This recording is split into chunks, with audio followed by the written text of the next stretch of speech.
The last few weeks, we have been providing continuous updates to you about Dallas Responds, which is our citywide interfaith movement to welcome asylum-seeking migrants here in Dallas from El Paso. But Wilshire's response to the humanitarian crisis on our border has really been ongoing since last summer. Some of you will remember that last June, early July, when it became legal to separate children from their parents, Wilshire responded by advocating and calling their legislators to speak against such a policy. We packed 500 hygiene bags in James Gallery and sent those to Catholic Charities in the Rio Grande Valley. And over the course of the year, we've partnered financially and both have sent volunteers with two local nonprofits, the Ruth Project and also Light of Hope Immigration Law Center, that work in providing low-cost legal help to immigrants in our community. We forwarded and sent on donations to Fellowship Southwest that are working with churches across the border who are receiving those that are being turned away from our border. And we've sent teams to Harlingen and El Paso. So we've been busy this last year, and at this time I'd like to invite both Ivan Martinez and Mary Lou Hare to join me here on the chancel to speak to this issue in particular in the ways that they have learned and also served. Mary Lou, last fall we took a trip with Texas Impact, which is one of our advocacy partners. The trip was called Courts and Ports, and so Mary Lou went on that trip with us to Harlingen. And then just over Memorial Day weekend, we sent another group to El Paso, which Ivan was a part of, where we joined Fellowship Southwest and a small network of Hispanic Baptist churches that are caring for those that are being released from being processed and detained to then the streets, and these churches are picking up the care of these folks. So both of your experiences were different because they were in different border cities, but both of them had an aspect of being briefed about the context of immigration and what's happening. So what is one thing that either surprised you, that you learned, or helped you give you a different perspective into the issue of immigration? Well, it all sounds very complex when you read about it or hear about it here at home. When you go and you visit the border, you realize how really, really complex it is, how difficult it is for these folks to travel from their home country to a place where they can hopefully find a better life. I spoke with several of the folks that were coming to seek asylum here. And you know, love of country comes from the realization that there is a social compact among you in which an environment is provided where you can live and learn and thrive and work, and you can provide for your family. And that social compact just doesn't exist in that area of the world. And so these folks are coming here to find perhaps a new and better compact where they can thrive and learn and enjoy life and provide for their families. And a big realization for me on that trip was that they weren't coming to something, they were fleeing from something in the hopes that a better something could be here for them. Complicated is an understatement, I think, was a thing we learned on all of our experiences with this. But for me, I think going down to the border in my head, just reading about everything, it was really easy to place blame on one person or one group of people and say, this is the problem, these people are the ones doing this really mean thing. It simplified it if there was a bad guy in the situation. And I think through the process of being down there, we got to sit in the courtroom while individuals who had technically crossed illegally were being tried, and then walk across the bridge and speak to people who were actually seeking asylum. There's not a bad guy in this story, at least not one single one that we can, take down. There's a lot of really bad situations that pile on top of each other to make an even worse situation so much more heavy. Starting with just our process of seeking asylum and immigration in our country is really flawed. And when you start with that foundation and then put on top of it all of the other nuances and issues that we're watching unfold, you can't blame one person and say if we fix this one person, it'll go away.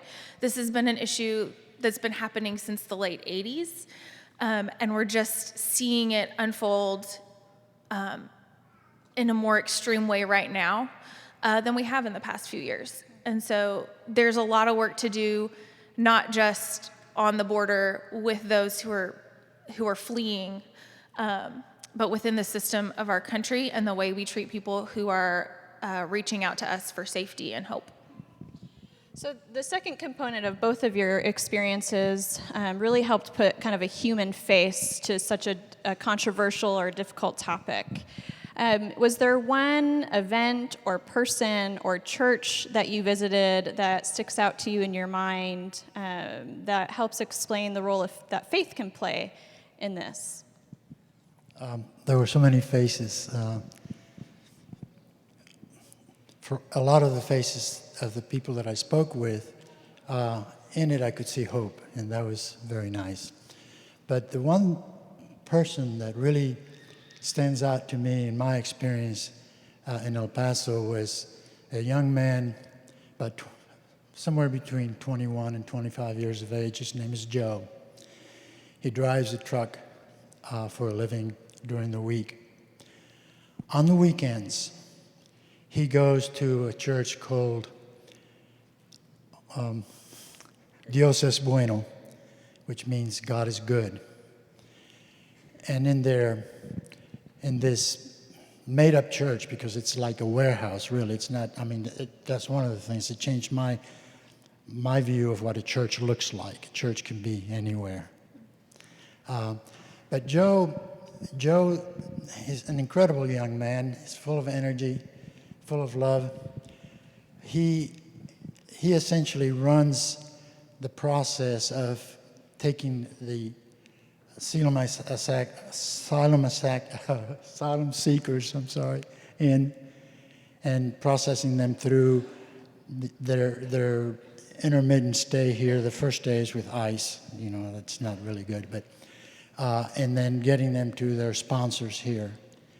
And he is just so full of energy, and he's so full of love, and he's so full of concern, not only for the asylum seekers whom they're serving, but also the volunteers that are there helping with this incredible task of transitioning these folks from where they've been to where they are going. In Joe, I found a real example of loving thy neighbor.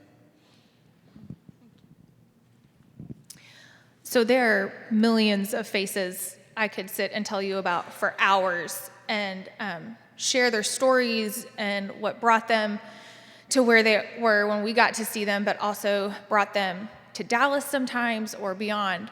The thing that struck me, though, about every single person we saw and spoke with was the insane amount of hope that they had and this crazy belief that when they got to the United States, life really was going to be so much better than what they were currently experiencing. They talked a lot about how the United States has the best human rights of any place in the world, how they could get here and they could work and they could have a family that was safe. And being down there for so many days and seeing all of this and seeing all of the people, my hope was feeling pretty low and pretty depleted. And we got the opportunity to speak with Melba Zapata, who is a minister at New Wine Church. And we asked her, she's like Joe, has so much passion and hope for this. And we asked, how do you stay positive? How do you stay so hopeful? And she said, because I'm just a seed. We're just a seed. The faith community is just a seed. I am being planted, and I'm letting God do the rest of the work. God is providing the person that's the water, and the person that's the food, and the person that's the soil. I'm just a seed. And so I can be hopeful because I just have to do the work of the seed.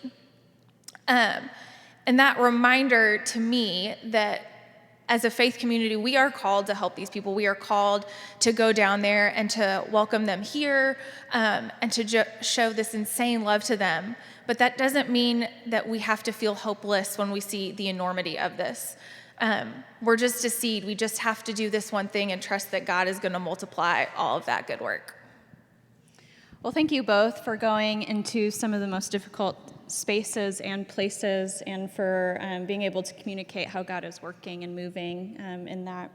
Just a brief update for the congregation regarding the Dallas Responds momentum. We recently received news that the numbers that they're processing and seeing through have drastically declined, probably for a variety of reasons. One of those is policy, but the other is it's summer, so it's really hot and people are traveling less. So we saw a decrease even just in a week from 1,000 people being processed to about 200. And so what was needed of Dallas last week is not what is needed of us this week. So we're not sure if we will soon receive another group from El Paso, but we know that we will be ready. And we know that even in the waiting, we can continue increasing our awareness, our advocacy efforts, as well as praying for those that are serving down at the border. So thank you.